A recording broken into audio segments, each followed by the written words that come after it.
Il était une fois, dans un pays lointain, un brave chasseur qui chassait tout le temps dans une forêt voisine.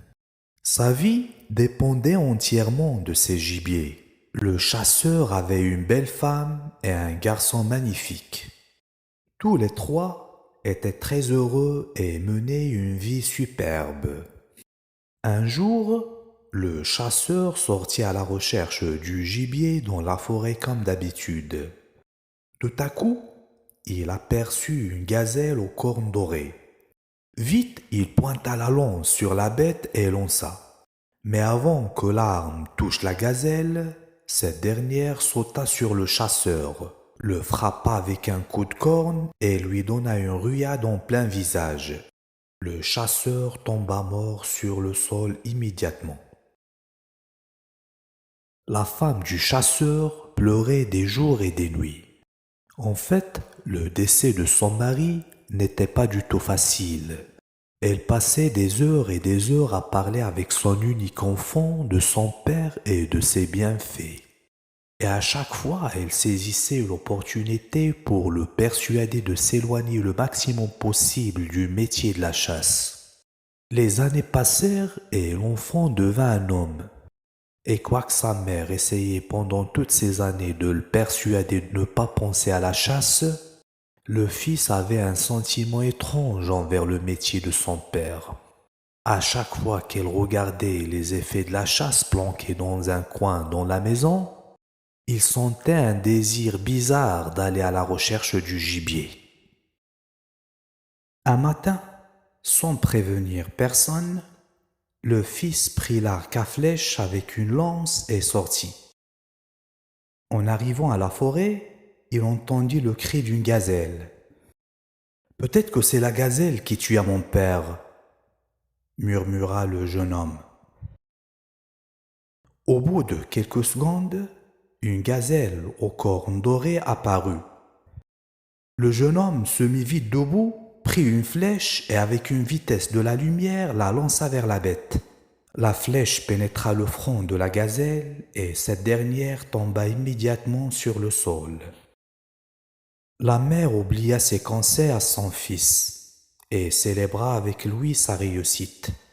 Tous les deux étaient tout à fait heureux et la mère accepta que son fils reprend l'activité de son père. « On est devenu riche, » dit le fils en souriant. « Dieu merci, on n'a plus rien à craindre maintenant. Les cornes dorées nous suffiront pour le restant de notre vie et de celui des enfants de tes enfants, » dit la mère. Le lendemain, la nouvelle des cornes dorées se répandit dans la ville, et le sultan étant au courant, envoya un messager pour rencontrer le jeune homme. Avant de se rendre au palais, le fils du chasseur éprouva un sentiment de peur et dit à sa mère « Je crois que le sultan veut accaparer notre bien. Dieu est notre seul commanditaire, il sera avec nous. Va voir le sultan et ne t'inquiète surtout pas, mon fils, » répondit la mère. Le jour suivant, le jeune homme est allé voir le souverain. Après les protocoles nécessaires, il entra au dôme du sultan, l'endroit où le souverain reçoit ses invités. C'était un lieu majestueux, mosaïques aux murs, décorations au sol et au plafond.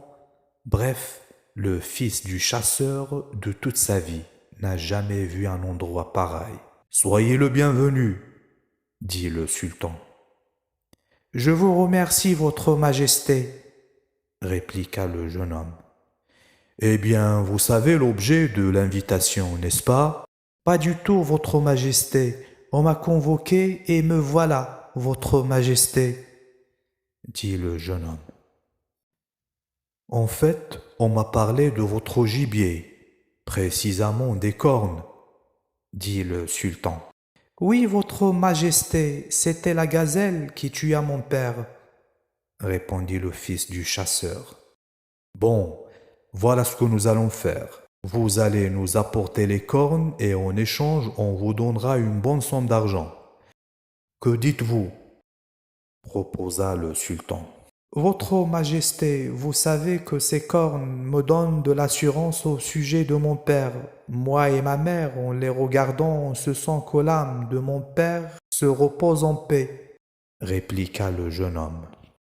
À ce moment-là, le vizir, qui avait beaucoup de haine pour le peuple, s'approcha au sultan et dit à voix basse: Votre Majesté, ce gamin apparemment n'est pas bien éduqué. Il refuse d'accepter votre proposition. Donne-lui une tâche impossible à accomplir, et quand il n'y arrive pas, on peut le punir sévèrement.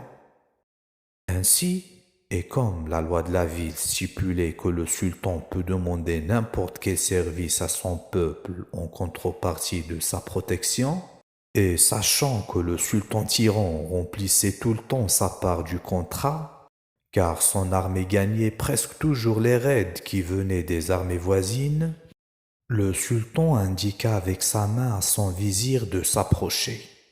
« Que proposes-tu qu'on lui demande ?» dit le sultan. « Proposez-lui, votre Majesté, de vous apporter une grappe de raisin, puisque sa saison est encore loin, » répondit le vizir. Ainsi, le souverain, très satisfait de cette proposition, demanda au jeune homme ce que son vizir dit. « Alors, jeune homme, tu vas m'apporter une grappe de raisin la semaine prochaine, » ordonna le sultan. Le fils de chasseur, estimant la demande impossible à exécuter, sentit la chair de poule de la plante de ses pieds aux cheveux de sa tête. « Mais votre Majesté, la saison des raisins est encore loin, » dit le jeune homme en regardant au sol par peur. « Fais ce que je vous ai demandé, ou bien dis au revoir à la vie, » dit le sultan en colère. Le jeune homme sortit du palais très inquiet. Ne sachant quoi faire, se dirigea vers sa cabane, raconta à sa mère ce qui s'était déroulé. La mère, n'ayant aucun pouvoir matériel pour intervenir en faveur de son fils, se mit à prier et à demander une intervention divine en silence. Le lendemain, le fils sortit faire un tour aux environs de la cabane. Tout à coup, il aperçut une vieille femme. Cette dernière s'approcha et dit: « Bonjour, je vois que vous êtes très distrait. Qu'avez-vous, jeune homme ?» Le fils du chasseur, croyant que ce ne serait qu'une perte du temps, répondit: « Rien, madame, mais est-ce que je peux vous aider? Cherchez-vous quelque chose ou quelqu'un ?» La vieille femme, ayant un pouvoir magique hors du commun et s'assurant que le jeune homme est serviable et qu'il veut lui donner un coup de main, décida de l'aider à son tour. « Dis, mon fils, je vois que tu es très inquiet. Je pourrais t'aider si tu me racontes ce que tu as. »« Mon problème n'a pas de solution, madame, » dit le jeune homme. « Essaye et raconte-moi tes ennuis, » répliqua la femme et continua. « Vas-y, tu n'as rien à perdre. » Les mots de la vieille encouragèrent le fils du chasseur à raconter. Ce dernier raconta l'histoire entière à la vieille femme. « Écoute, mon fils, va voir le sultan et demande-lui de charger quelqu'un pour labourer la terre au bord de la rivière. Et une fois que la terre sera labourée, prends cette racine de raisin, mets cette herbe avec elle et reviens voir les racines après 7 jours. » dit la vieille femme en donnant une plante bizarre au jeune homme. Le fils du chasseur prit l'herbe et se dirigea vers sa cabane pour raconter l'histoire de la vieille à sa mère. Après le récit du jeune homme à sa mère, cette dernière lui indiqua d'aller faire ce que la femme lui avait dit. Ainsi, le fils fit exactement ce que la vieille femme lui avait dit. Et le 7e jour, en arrivant au bord de la rivière, le fils du chasseur ne put croire ses yeux. En fait, les racines devinrent une superbe vigne fructueuse. Et dès que le fils du chasseur vit l'arbrisseau, il se mit à cueillir avidement les raisins. 1 heure après, le fils du chasseur prit la route vers le palais du sultan. En arrivant à la cour du palais, tout le monde était ébloui, le sultan, le vizir, les chevaliers et d'autres. « Qu'allons-nous faire maintenant? Ce maudit garçon a tenu sa parole, demanda le sultan. Ne vous inquiétez surtout pas, votre majesté. Cette fois, on lui demandera de faire quelque chose qu'il n'y arrivera jamais, répondit le vizir et continua. On lui demanderait de vous construire un palais d'ivoire. L'idée a plu au sultan, et il ordonna le jeune homme de faire ce que le vizir lui avait dit. Mais votre majesté, vous savez parfaitement que ceci est quasi impossible.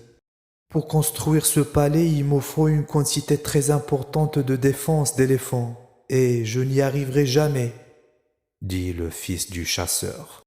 Écoute, jeune homme, tu as 2 choix. Soit que tu me vendes les cornes d'or